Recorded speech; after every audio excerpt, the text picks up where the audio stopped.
Hola, buenos días. Es un gusto para mí poder dirigirme a ustedes, a pesar de que tengamos esta modalidad virtual actualmente, eh, para dar inicio a lo que es la materia de anestesia en obstetricia o anestesiología obstétrica. Por razones de diagramación van a ver que los esquemas de clases probablemente no coincidan con el esquema que pueden tener original en la plataforma, pero todas las clases que figuran las van a tener. El tema de hoy, con el cual vamos a arrancar la materia, es un tópico muy importante y muy habitual en lo que es la práctica clínica, que son las cefaleas en obstetricia y la cefalea postpunción dural. Todos ustedes, cuando realicen la práctica en anestesia obstétrica, van a en algún momento enfrentarse con un grupo de cefaleas y es importante que ustedes manejen algunos conceptos de lo que es cefaleas en la paciente obstétrica, debido a que suelen ser los primeros en los cuales los van a consultar.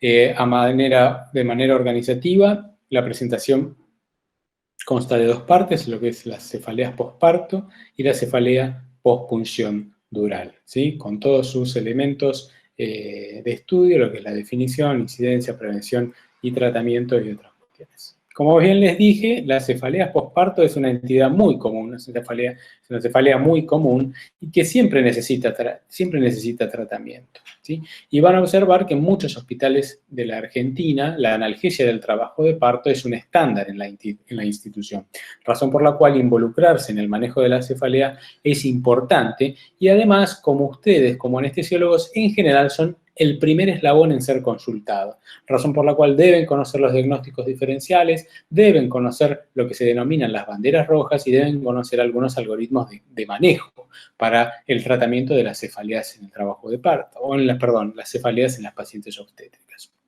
Cuando hablamos de lo que es la incidencia, para que ustedes tengan una magnitud de la importancia del problema, sepa que la incidencia de lo que es las cefaleas en el posparto es casi del 40%, es decir, de 10 mujeres, 4 tienen, casi la mitad de las mujeres tienen cefaleas en posparto, ¿sí?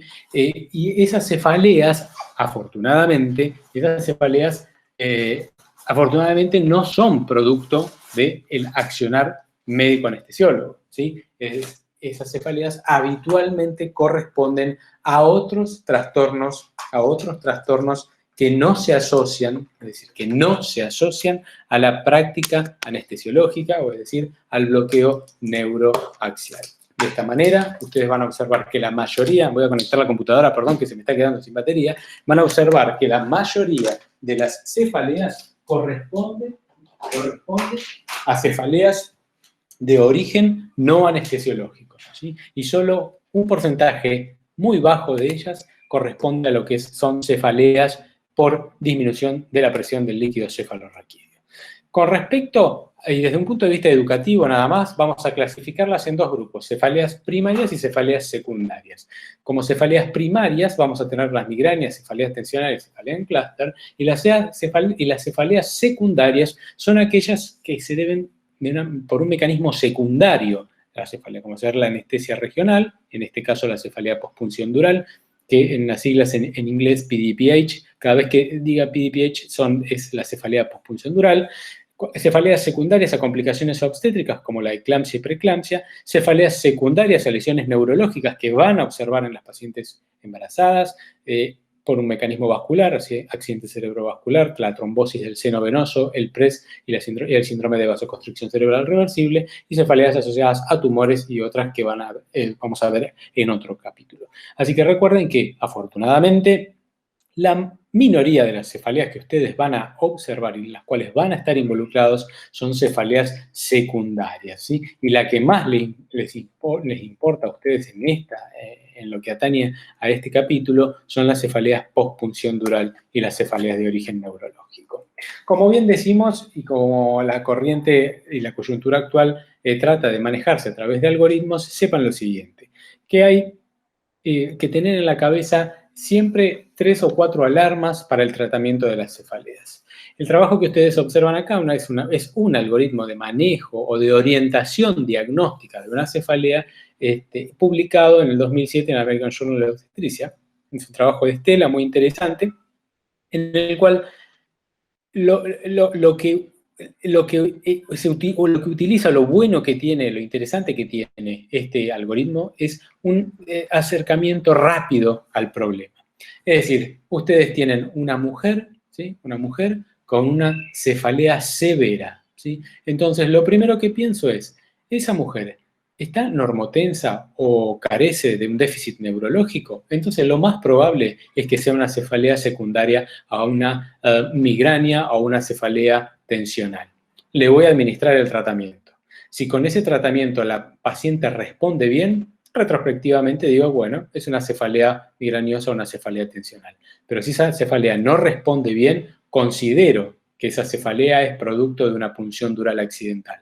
Entonces, le voy a dar tratamiento analgésico, cafeína y ofrecer el parche hemático. Si responde al tratamiento, esa cefalea es una cefalea por punción dural, y si no responde al tratamiento, esa cefalea requiere y necesita una imagen neurológica, una neuroimagen, resonancia o tomografía. Segundo carril, si esa cefalea en esa paciente embarazada o en un posparto tiene déficit neurológico, inmediatamente esa cefalea no lo pienso y le hago un estudio por neuroimágenes, ¿sí? Es una cefalea que requiere una neuroimagen, es lo que denominamos una bandera roja. Si esa cefalea en esa paciente que tuvo un parto o una cesárea tiene además hipertensión y proteinuria, probablemente esa cefalea sea una preeclampsia o una cefalea por eclampsia. La voy a tratar con antihipertensivos y sulfato de magnesio. Si responde al tratamiento, no hay más que hacer sino clasificarla como una cefalea por ese producto.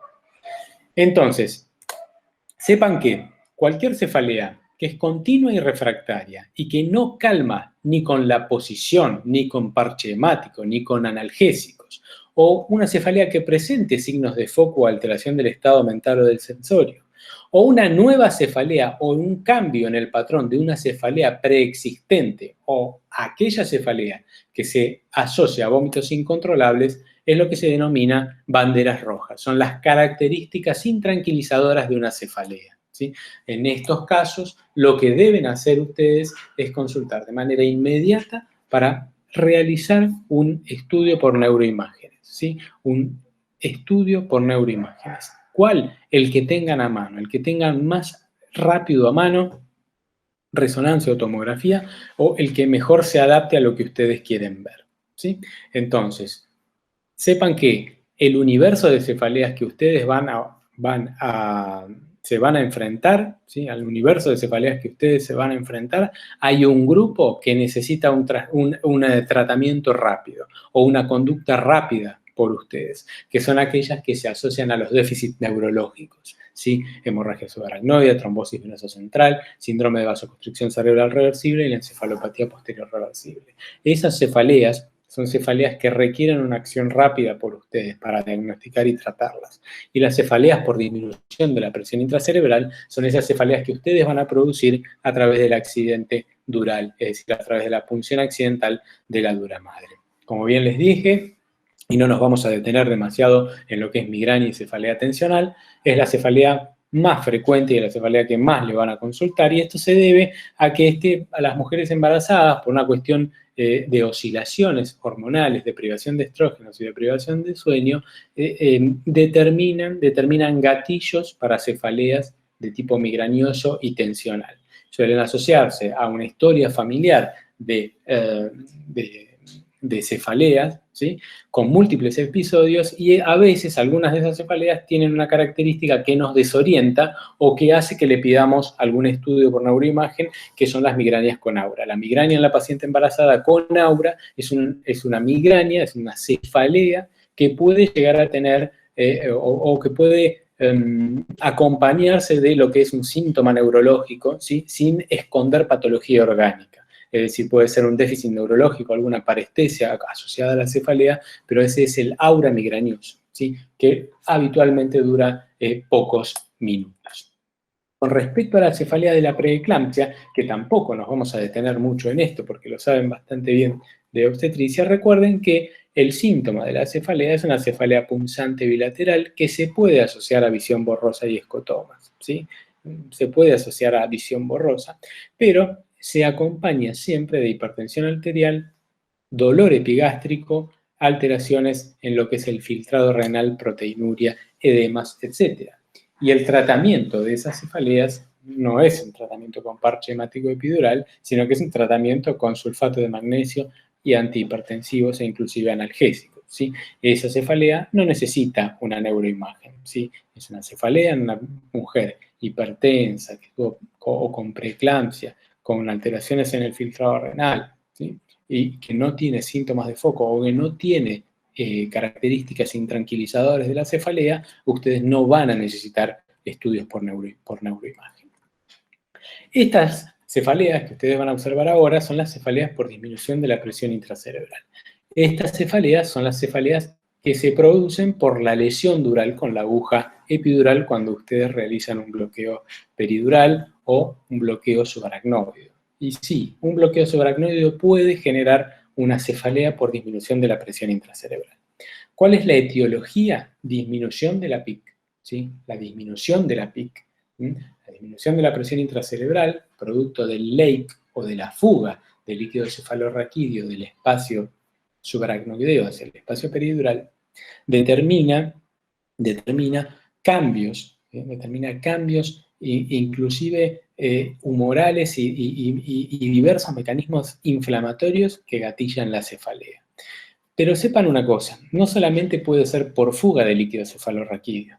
Existen algunos patrones de desgarro de la dura madre espontáneos que se producen a lo largo del trabajo de parto o a lo largo del parto o a lo largo del proceso del embarazo luego de la semana 20-25 que pueden determinar pequeños desgarros de la dura madre. Esto es algo extremadamente raro, pero empiezan a existir cada día más reportes de esta entidad, que son los desgarros de dura madre espontáneas. Mujeres que hacen cefaleas con todos los patrones de una cefalea postpunción dural, pero que nunca tuvieron una intervención en el neuroeje. Así que sepan que esta entidad poco frecuente, pero existe. ¿Y cuál es la clínica de las cefaleas por disminución de la presión intracerebral? Tienen una clínica bastante típica, que es la cefalea occipital, cefalea en nuca, que tiene una característica posicional, que cuando se sienta a la paciente le duele y cuando se acuesta se relaja, asociada a hipoacusia, diplopia, tinnitus, etc. Y que puede extenderse entre las 24 horas y los 7 días del postparto. ¿Cuál es el tratamiento? Lo vamos a ver en la segunda parte de esta clase, pero sepan que si la dejan a la evolución espontánea, esa cefalea va a curar, va a decir, la cefalea va a tender a disminuir, pero en un lapso bastante prolongado. Entonces, resolución espontánea, tratamiento médico o tratamiento invasivo. Digamos. Tratamiento invasivo, el parche hemático epidural. Y el tratamiento médico son los esquemas analgésicos, el plan de hidratación, etc. ¿Cuáles son las complicaciones de tener una cefalea por disminución de la PIC? Son complicaciones que pueden ser graves. El PRES, la trombosis venosa cerebral y la hemorragia subaracnoidea. La hemorragia subaracnoidea, la cefalea por hemorragia subaracnoidea, tiene la característica de tener un inicio súbito, es decir, una cefalea muy fuerte, de inicio muy súbito, ¿sí? Muchas veces, en 2 o 3 casos que me han consultado, cercanos, han observado que luego de la punción dural, luego de hacerle la punción dural, inclusive con una aguja 27, han observado que una paciente inicia de manera súbita y muy abrupta una cefalea asociada a hipertensión, ¿sí? Con deterioro rápido del sensorio. Y esa paciente tuvo una hemorragia subaracnoidea posterior a la punción de la dura madre, casi de manera inmediata. ¿Cuál es la etiología? Puede ser venosa o arterial, deberse a una rotura de un aneurisma intracraneal, y son los cambios hormonales que afectan los componentes de los vasos sanguíneos que predisponen a esta ruptura, ¿sí? También se habla de que grandes variaciones durante los pujos pueden generar la solución de continuidad para provocar la hemorragia subaracnoidea. El diagnóstico claramente de hemorragia subaracnoidea lo deben sospechar y debe ser un diagnóstico rápido porque los pacientes pueden deteriorar de manera muy rápida. La tomografía axial computada Recuerden siempre que en el sangrado puede que no sea diagnóstica, razón por la cual es mejor que soliciten una resonancia magnética, ¿sí? En los primeros estadios también recuerden que la PL, es decir, la punción lumbar, puede ser negativa, ¿sí? Es decir, que no les venga sangre luego de haber hecho la punción no significa que esa paciente no vaya a hacer una hemorragia subaracnoidea. Como tratamiento, recuerden, el tratamiento de la hemorragia subaracnoidea es aliviar el vasoespasmo asociado, ¿sí? Y también pueden requerir tratamiento quirúrgico. Esta cefalea, que es la cefalea por trombosis venosa cerebral, es una cefalea que se observa cada vez más. Se observa cada vez más y que la deben tener presente, ¿sí? La deben tener presente, ¿sí? Es una cefalea cuyos factores de riesgo son la cesárea por sí misma, el parto traumático, la deshidratación y la disminución de la presión del líquido cefalorraquídeo. Entonces observen que si ustedes tienen una paciente que va a ser sometida a una cesárea, medio deshidratada y le van a hacer una punción dural, una punción raquídea, esas pacientes entrarían en lo que son los factores de riesgo para generar una trombosis venosa cerebral. Así que tengan presente que una cefalea puede ser por esta entidad, por la trombosis venosa cerebral. Y esta entidad genera muchas veces situaciones muy complejas, muy complejas. ¿Cuáles son los síntomas de la trombosis venosa cerebral? Van a observar que es una paciente que tuvo a su niño, que está en el posoperatorio, tanto mediato como inmediato, que inicia una cefalea de patrón constante y severa. Patrón constante y severa. Asociado a náuseas, edema de papila, pueden tener síntomas de lateralización y deterioro del sensorio, de letargia a coma, ¿sí? Así que recuerden que la cefalea de la trombosis venosa cerebral es continua y severa. Con respecto a los estudios por diagnósticos, es mejor solicitar una resonancia magnética nuclear. Ustedes pueden observar en la imagen acompañada a su derecha el trombo, los trombos, ¿sí? en los senos venosos, ¿sí? Y estas pacientes requieren, ¿sí? Requieren siempre monitorización en la unidad de terapia intensiva. Es decir, ustedes no van a dejar una sospecha de trombosis venosa cerebral en el piso de internación de obstetricia, sino que van a tener que derivarla de manera inmediata a la unidad de cuidados intensivos, porque estas pacientes requieren anticoagulación inmediata, muchas veces ingresarlas a sala de hemodinamia para hacer trombolisis, ¿sí? Y a veces requieren cirugía. Otra cefalea, las cuales se van a encontrar, es la cefalea por vasoconstricción cerebral reversible. La cefalea por vasoconstricción cerebral reversible, a diferencia de la anterior, es una cefalea en trueno. Es una cefalea que viene, se va, viene, se va, viene, se va, ¿sí? Cefalea en trueno. Dentro de la semana del nacimiento del producto de la concepción, con un patrón de recurrencia diaria y que puede estar asociada a vómitos, confusiones, fotofobia, visión borrosa e inclusive convulsiones, pero que no es lo más frecuente, sino que lo más frecuente es el trastorno visual, ¿sí? Este proceso se lo denomina proceso dinámico porque la vasoconstricción es dinámica, ¿sí? Son episodios de vasoconstricción cerebral que ceden y eso es lo que le da el patrón de cefalea en trueno. Y le da no solo el patrón de cefalea en trueno, sino que le da una característica imagenológica que son las pequeñas vasos, que los vasos contraídos tienen un patrón dinámico, es decir, ustedes le hacen la angiotac y van a observar un patrón de vasoconstricción en un sector que cuando la repiten no está más, es decir, esos patrones de vasoconstricción son dinámicos, ¿sí? Y se lo denomina encollar de cuerdas. Con respecto al tratamiento de esta patología, sepan que no hay estudios randomizados y controlados para poder decir cuál es el esquema de tratamiento, pero lo que hacemos es el manejo sintomático, reposo, suprimir factores desencadenantes, anticomiciales y analgésicos y monitoreo hemodinámico invasivo. Estas pacientes también deben estar en la unidad de terapia intensiva porque pueden deteriorar desde el punto de vista neurológico y requerir intubación. Se utilizan también drogas contra el vasospasmo, como la nimodipina, el verapamilo y el sulfato de magnesio. Así que sepan que este patrón de cefalea en trueno es una cefalea muy importante que ustedes deben reconocer y deben estar atentos y saber que existe. Otra cefalea muy importante en obstetricia es la encefalopatía posterior reversible, la cefalea por encefalopatía posterior reversible. Esta cefalea tiene características muy interesantes. Es una cefalea que habitualmente se acompaña de convulsiones y alteraciones visuales. Y esas alteraciones visuales pueden ir desde una pequeña visión borrosa y escotomas hasta una ceguera cortical absoluta, ¿sí? Con o sin alteraciones del estado mental, ¿sí? Y se debe a un edema cerebral vasogénico con disfunción endotelial. Es decir, el edema vasogénico genera la encefalopatía posterior reversible, cuya denominación vino por el patrón, ¿sí? El patrón imagenológico.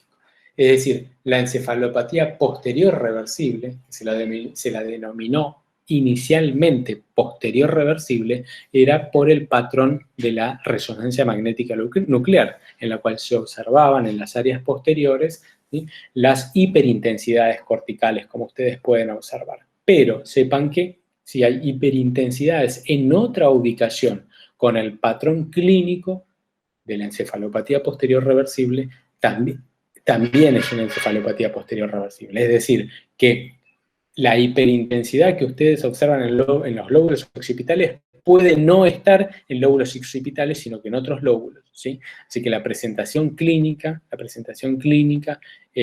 típica de esta cefalea se asocia a lesiones hiperintensas corticales, ¿sí? Lo más frecuente es que estén en lóbulos occipitales, pero pueden estar en otros lóbulos. El tratamiento es sintomático con medidas de soporte.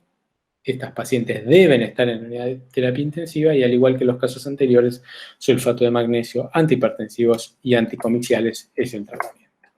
Por eso, alumnos, como conclusión de este tópico, sepan que una cefalea específica con síntomas neurológicos nuevos o una cefalea con situaciones que les resultan infrecuentes pero que ponen en peligro la vida, o cefaleas con superposición o combinaciones, necesitan una derivación rápida si ustedes trabajan en un centro que no tiene terapia intensiva, ¿sí?, o centros con poca experiencia, ¿sí? Estas mujeres deterioran y, como a veces no están familiarizados con este manejo, pueden tener resultados negativos.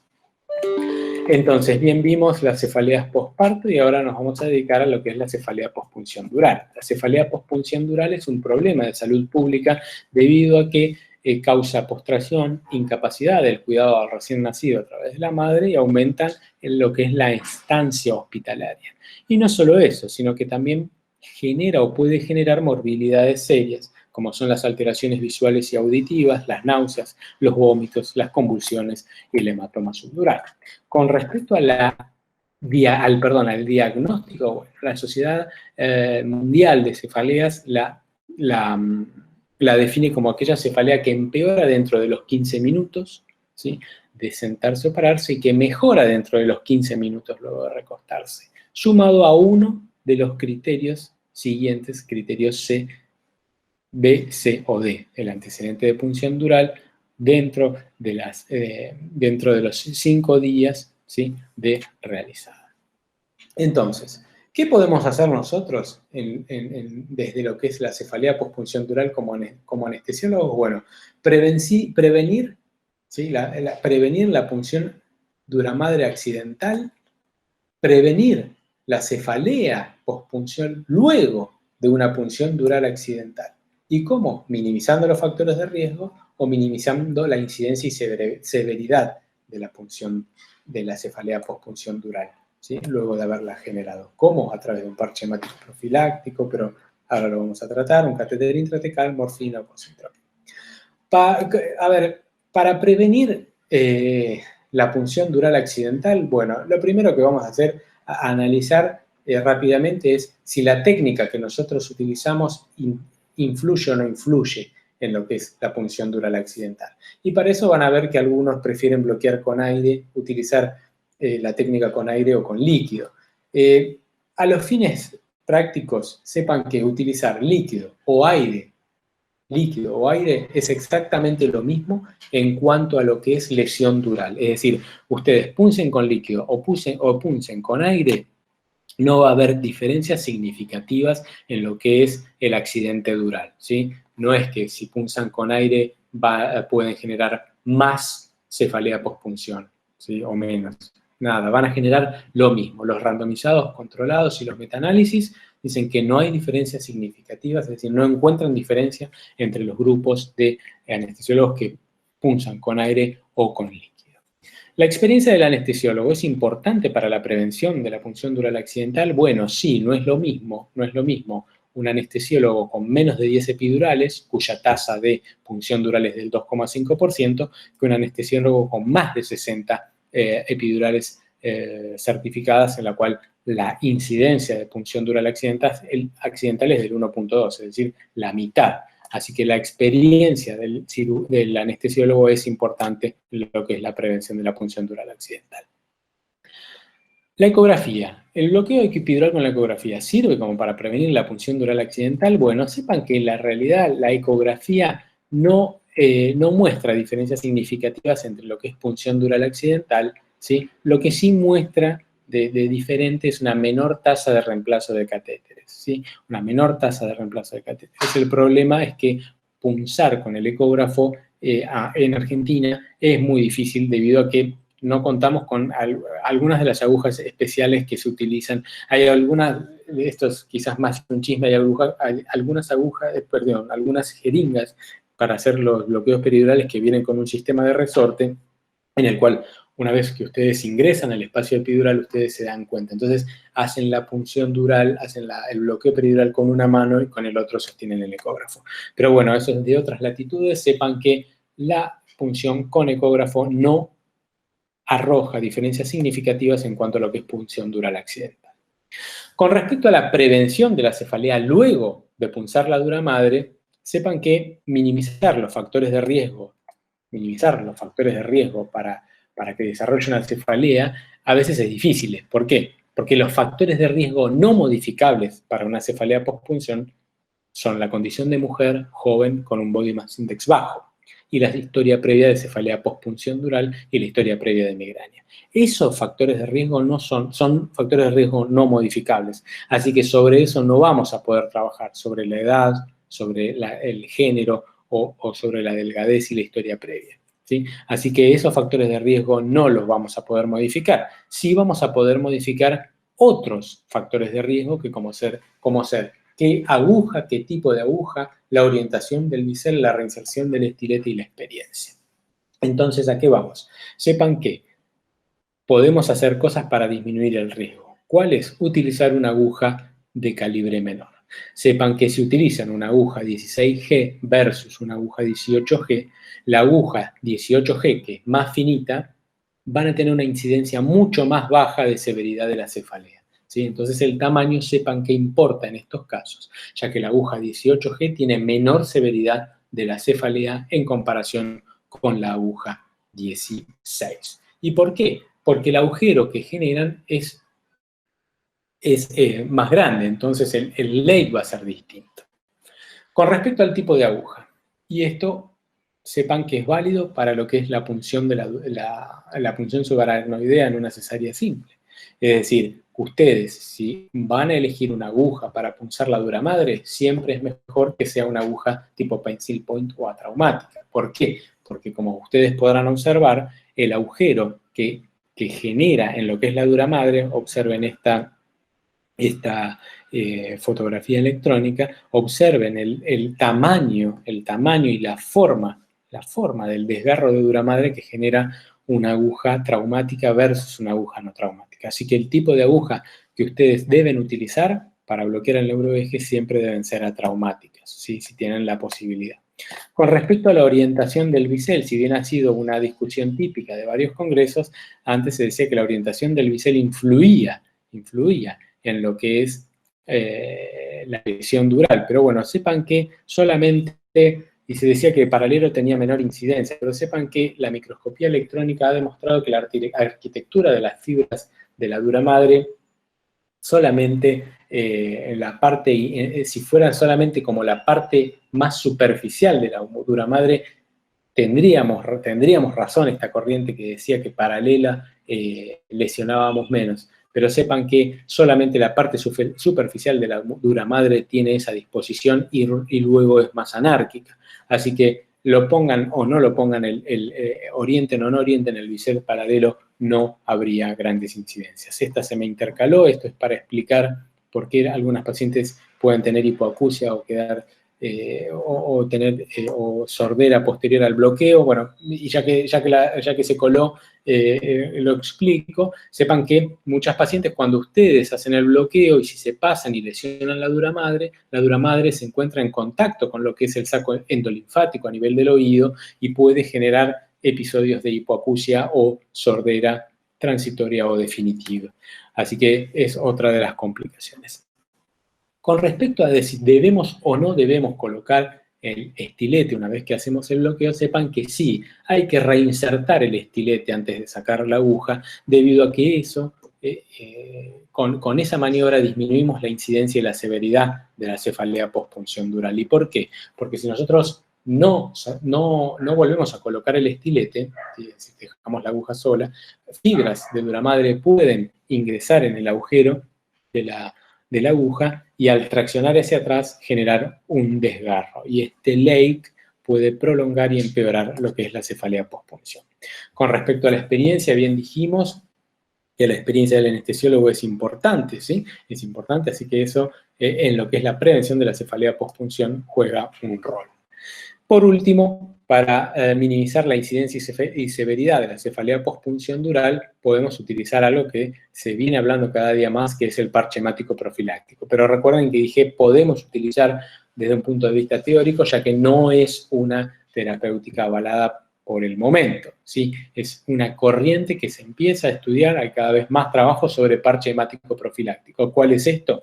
Es nosotros lastimamos la dura madre y antes de que se produzca la cefalea, le hacemos el parche hemático epidural. Sepan que los resultados de estos trabajos todavía no son muy concluyentes, y muchos trabajos refieren que hay disminución significativa de la cefalea postpunción dural, pero todavía no podemos recomendar esta práctica. ¿Sí? Si tienen interés, Bárbara Escabón es una autora muy interesante, acá tienen uno de los trabajos publicados hace varios años, de 2004 en Anesthesiology, sobre la eficacia del parche hemático profiláctico, pero sepan que no es una práctica recomendada por el momento. Podría ser beneficioso, pero no es una práctica recomendada, ¿sí? Aún las revisiones Cochrane tampoco recomiendan esta práctica, ¿sí? Sí se observa disminución de la incidencia y severidad, pero no es una práctica que por el momento podamos recomendar. Dejar un catéter intratecal es otra de las cosas que podemos hacer ante un accidente dural. ¿Sí? Ese catéter intratecal debemos dejar por lo menos 24 horas y la teoría de que favorece al cierre dural es la reacción inflamatoria sobre el agujero dural que nosotros hemos provocado. Así, esa reacción inflamatoria en la dura madre cerraría el agujero dural. ¿Sí? Es una práctica que es una opción de tratamiento que fue muy utilizada en los años, pero que habitualmente notamos que se usa, que está en vías de extinción, por llamarlo de alguna manera. ¿Por qué? Porque se han generado algunos accidentes bastante poco amistosos en lo que es la administración inadvertida sobre ese catéter de diversas sustancias. Así que sepan que muchos trabajos hablan de la reducción significativa de la cefalea con el catéter intratecal, ¿sí? ¿Cuáles son los beneficios de dejar un catéter intratecal? Que puede ser interesante en el caso de que tengan que realizar una cesárea de emergencia o conducir directamente el parto, la analgesia del trabajo de parto con el catéter.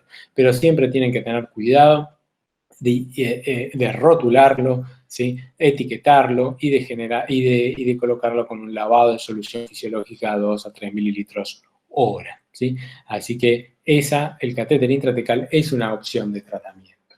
Otra opción de tratamiento para la cefalea postpunción es la morfina. Una vez que nosotros observamos el accidente dural, administramos morfina. ¿Sí? La morfina es una buena opción de tratamiento, reduce significativamente la cefalea postpunción dural, pero recuerden siempre que dejar asociado el tratamiento antiemético, porque las náuseas y los vómitos son muchas veces una limitante de esta técnica, ¿sí? Otra de las alternativas que podemos utilizar para lo que es la cefalea postpunción dural en pacientes que no quieran parche hemático es el cosintropin. Es un análogo sintético de la adrenocorticotrofina que libera aldosterona y de esa manera aumenta la producción de líquido cefalorraquídeo, ¿sí? Es una terapéutica prometedora, difícil de conseguir en Argentina, pero sepan que los análogos de la adrenocorticotrofina cada día suenan más en lo que es el tratamiento de la cefalea postpunción dural. Obviamente, el manejo típico, conservador, con reposo e hidratación, tratamiento de síntomas y tratamientos médicos, lo van a observar mucho, ¿sí? Lo van a observar mucho en lo que son las indicaciones para las pacientes con cefalea postpunción dural. Y sepan que tienen en su arsenal varias cosas por hacer. Y el tratamiento invasivo, que es el parche hemático epidural, es el mejor tratamiento que ustedes le pueden ofrecer, es el gol estándar. Con respecto al tratamiento conservador histórico, reposo, hidratación, faja abdominal, sepan que no hay demasiada evidencia. Si la evidencia es baja en lo que es los resultados. Y el tratamiento sintomático, si bien no hay evidencia de eficacia, reduce muchas veces la estancia posoperatoria y el nivel de la cefalea. Así que sepan que deben tratarla con cafeína, ¿sí? Deben tratarla con cafeína, deben tratarla con un corticoide, deben tratar esas cefaleas con paracetamol, es decir, deben hacer un esquema analgésico en esas pacientes que tienen una cefalea postpunción dural, porque las revisiones sistemáticas lo avalan el uso de cafeína, avalan el uso de hidrocortisona, no avalan tanto por el momento el uso de triptanes y adrenocorticotrofina, ¿sí? Pero sepan que las revisiones sistemáticas consideran a la cafeína y la hidrocortisona como elementos efectivos para el tratamiento de la cefalea postpunción dural. Pero recuerden que esto no trata la fuga, es un tratamiento sintomático y temporal. Con respecto al tratamiento invasivo, es el mejor tratamiento que ustedes pueden administrar al paciente. El parche hemático epidural, si bien tiene sus pros y sus cons, es el tratamiento, el gol estándar para disminuir la cefalea y cerrar el agujero dural, ¿sí? ¿Tiene complicaciones? Es cierto, puede tener complicaciones, pero es uno de los pocos tratamientos que sella el agujero dural. ¿Y por qué deben ofrecerlo? Y acá lo van a ver en este trabajo. Porque las pacientes que ustedes no le ofrecen tratamiento, son pacientes que cronifican la cefalea. ¿Sí? La cefalea postpunción dural no tratada puede terminar en una cefalea crónica. Se observa cada vez más mujeres con antecedentes de cefalea postpunción dural que evolucionaron a cefalea crónica. Así que ustedes deben administrar un plan analgésico de alguna manera a las pacientes para disminuir esas cefaleas. Con respecto a la evolución, sepan que si dejan la paciente a la evolución, a las 6 semanas la mayoría va a haber mejorado. Pero el problema es que esa paciente ustedes no la pueden dar de alta, es decir, esa paciente va a estar hospitalizada. Entonces ustedes tienen que tratar esa cefalea, ¿sí? Y el bloqueo y el parche hemático epidural es una de las técnicas más efectivas para ese control de la cefalea. Tiene una tasa de éxito altísima, una tasa de alivio de los síntomas muy alto y deben saber qué volumen y cuándo. El mejor momento para realizar un parche hemático epidural, es luego de las 48 horas de producido el accidente dural. ¿Y qué volumen? Por lo menos 20 mililitros. Pueden consultar este artículo de Patch en Anestesia y Analgesia, en el cual randomizaron distintos grupos de pacientes antes de las 48 horas, luego de las 48 horas y cuántos mililitros de sangre, 15, 20 o 30. Y los mejores resultados se observaron luego de las 48 horas, y con volúmenes de por lo menos 20 mililitros. Así que sepan que es el mejor tratamiento que ustedes le pueden dar a las pacientes, el parche hemático epidural. Pueden tener complicaciones, lumbalgia, inyección intratecal, infección, parálisis de nervios craneales, pero afortunadamente su incidencia es baja. Por lo cual, recuerden que el tratamiento estándar, el gol estándar para el tratamiento de la cefalea postpunción es el parche hemático epidural, pero es un tratamiento invasivo, necesita ser administrado con pericia, ¿sí? Y en tiempo y forma. Así que recuerden, como puntos clave, la mayoría de las cefaleas son primarias. Recuerden los conceptos de banderas rojas y cuáles son. Recuerden el tratamiento, la prevención de la cefalea postpunción dural y recuerden simplemente dos cositas más de los que son bloqueos regionales para pacientes que no quieran ser sometidas a parche hemático epidural. Tenemos algunos bloqueos regionales que nos pueden servir, como el bloqueo del ganglio fenopalatino, que se realiza con un hisopo, ¿sí? Soluciones de distintos anestésicos locales con o sin corticoides y que se debe hacer bilateral, ¿sí? Es una alternativa terapéutica con efectividad baja, pero que cada día se puede hacer, que cada día se escucha más, y el otro es un bloqueo que se realiza mucho en dolor, en la práctica de dolor, que es el gone block. El gone block es el bloqueo del nervio occipital mayor, que se realiza en la parte posterior, obviamente, como ustedes pueden ver en esta imagen. Se utilizan diversos esquemas analgésicos y con o sin corticoides, con una tasa de efectividad baja, pero es otra alternativa terapéutica que pueden utilizar en estos pacientes, ¿sí? Quien quiera extender la lectura, aquí tienen una de las citas bibliográficas, uno de los trabajos más lindos, ¿sí? Recuerden que el gone block es una línea de tratamiento con efectividad baja, pero es una alternativa terapéutica. Así que bueno, alumnos, espero que les haya sido útil la clase, los dejo y nos vemos en la próxima entrega. Hasta luego.